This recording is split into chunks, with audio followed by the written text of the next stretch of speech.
নমস্কার বন্ধুরা, পার্বতীর রান্নাঘরে সবাইকে স্বাগত জানাই। আশা করছি তোমরা সকলে ভালো আছো আর আমিও ভালো আছি। দেখতে দেখতে তো ছট পূজা চলেই আসলো, আর ছট পূজার মেন প্রসাদেই তো হলো ঠেকুয়া। আর ছট পূজা স্পেশালে আজকে আমরা বানাবো ঠেকুয়া, আর এই ঠেকুয়া রেসিপিটাই তোমাদেরকে শেয়ার করব। একদম খাস্তা সফট কুরকুরে ঠেকুয়া, আর ঠেকুয়াগুলো বানাবো আজকে আমরা স্বাদ ছাড়া। তাহলে ভিডিওটা তোমরা প্রথম থেকে লাস্ট অবধি দেখতে থাকো। প্রথমে এখানে আমি নিয়ে নিয়েছি একটা বড় বাটি, তাতে দিয়ে দিলাম 2 বাটি সাদা আটা। এখন দিয়ে দিলাম আধা বাটি সুজি, দিয়ে দিলাম সামান্য নুন। এখন শুকনো উপকরণগুলোকে একটু মিশিয়ে নিচ্ছি। এখন দিয়ে দিচ্ছি ঘি, 4-5 চামচ এখানে ঘি দিলাম। এখন আটাটাকে ঘির সাথে ভালো মতো মেখে নেব, ভালো মতো ময়াম দিয়ে নেব। এখন আবারও 3-4 চামচ ঘি দিয়ে দিচ্ছি, তারপর আবারও ভালো মতো মেখে নেব। ঘিটা এখানে বেশি দিতে হবে, তাহলে কিন্তু ঠেকুয়াটা একদম খাস্তা হবে। এখন দিয়ে দিচ্ছি কোকোনাট পাউডার বড় চামচের 2 চামচ। তারপর দিয়ে দেব কিছু ড্রাই ফ্রুটস। এখানে আমি আমন্ড আর কাজু বাদামকে কুচি কুচি করে কেটে রেখেছি, এখন দিয়ে দিচ্ছি। তারপর আবারও সব কিছুকে ভালো মতো ঘষে ঘষে মেখে নেব। তারপর এখন ফ্লেভারের জন্য দিয়ে দিচ্ছি একটু মৌরি। মৌরিটাকে একটু হাতে ঘষে দিয়ে দিচ্ছি যেন ফ্লেভারটা সুন্দর আসে। তারপর আবারও ভালো মতো মেখে নেব।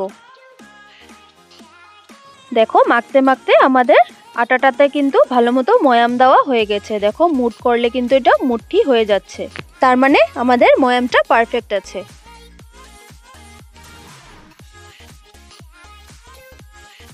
এখন আটাটাকে একটু সাইডে রেখে এখন একটা ছোট বাটিতে নিয়ে নিচ্ছি বড় চামচের 3 চামচের মতো চিনি। এখানে আধা বাটির থেকে একটু বেশি কিন্তু হয়েছে চিনিটা। এখন চিনিতে দিয়ে দেব জল, তারপর একটু নাড়িয়ে দিচ্ছি। চিনিটাকে কিন্তু এখানে আমরা পুরোটা গলাবো না, এমন দানা দানাই রাখবো। এখন আটার মিশ্রণটাতে চিনি আর চিনির জলটা অল্প অল্প করে দিব আর মাখতে থাকবো। চিনির জলটা একসাথে দিচ্ছি না, অল্প অল্প করে দিচ্ছি যেন ডোটা বেশি পাতলা না হয়ে যায়। ঠেকুয়ার ডোটা এখানে আমাদের একটু শক্ত ও টাইট হতে হবে।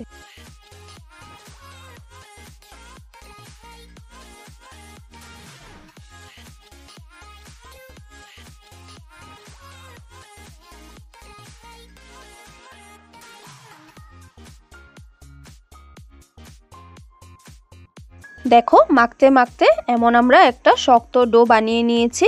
এখন আমরা ডোটাকে একটু ঢেকে রাখবো 10-15 মিনিটের জন্য। 10-15 মিনিট পর ঢাকাটাকে তুলে ডোটাকে আরও একটু মেখে নিচ্ছি। তারপর ডো থেকে অল্প অল্প করে নিয়ে হাতে একটু গোল করে নেব, তারপর একটু লম্বা করে নেব, তারপর চাপা দিয়ে চ্যাপ্টা করে নেব। সাইডগুলোতে একটু আঙ্গুল দিয়ে দিয়ে শেপ করে নিচ্ছি। এখন ঠেকুয়াটাতে ছাপ দেওয়ার পালা। আমি তো বলেছিলামই এখানে আমি কোনো সাজ ব্যবহার করব না, সাজ ছাড়াই ঠেকুয়াটাতে আমরা ডিজাইন বানাবো। ডিজাইন বানানোর জন্য এখানে আমি নিয়ে নিয়েছি একটা ছুরি। ছুরিটা দিয়ে এখন আমি পাতার একটা ছাপ দিয়ে দিচ্ছি। একদম সহজ একটা আমি ডিজাইন দিয়ে দিয়েছি। আরও অনেক রকমই ডিজাইন দেওয়া যায়, কিন্তু আজ আমি সেম ডিজাইনেরই সব ঠেকুয়াগুলোকে বানাবো। সেম ডিজাইন হলে ঠেকুয়াগুলো দেখতে ভালো লাগে।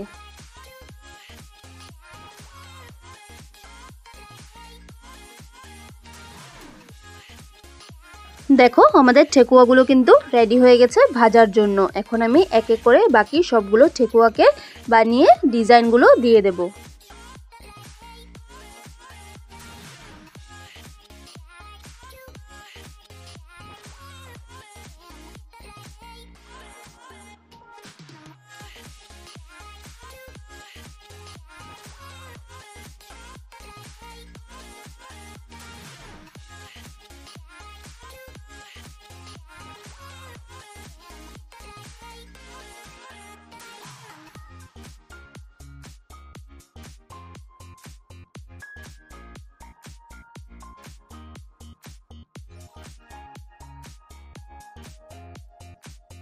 একসাথে এখানে আমি 8টার মতো ঠেকুয়াকে বানিয়ে নিয়েছি। এখন এগুলোকে ভাজবো।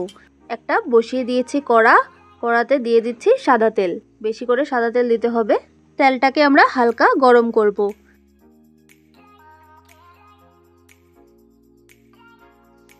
তেলটা হালকা গরম হয়ে গেছে।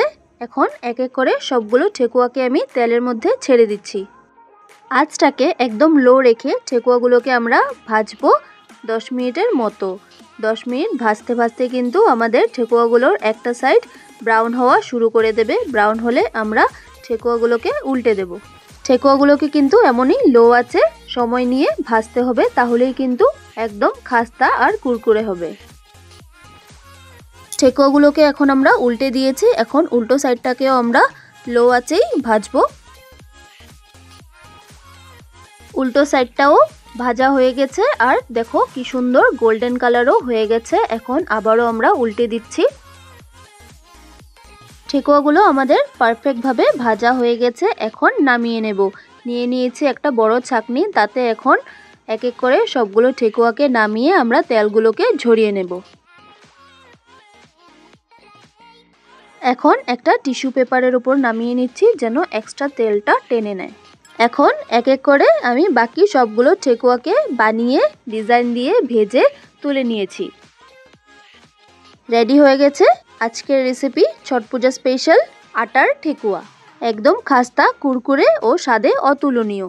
দেখো চিনিগুলোকে এভাবে আমরা ভিজিয়ে দিয়েছি কারণেই কিন্তু ঠেকুয়াগুলোর ওপর চিনিগুলো এত সুন্দর ভাসছে আর দেখতেও কতটা ভালো লাগছে।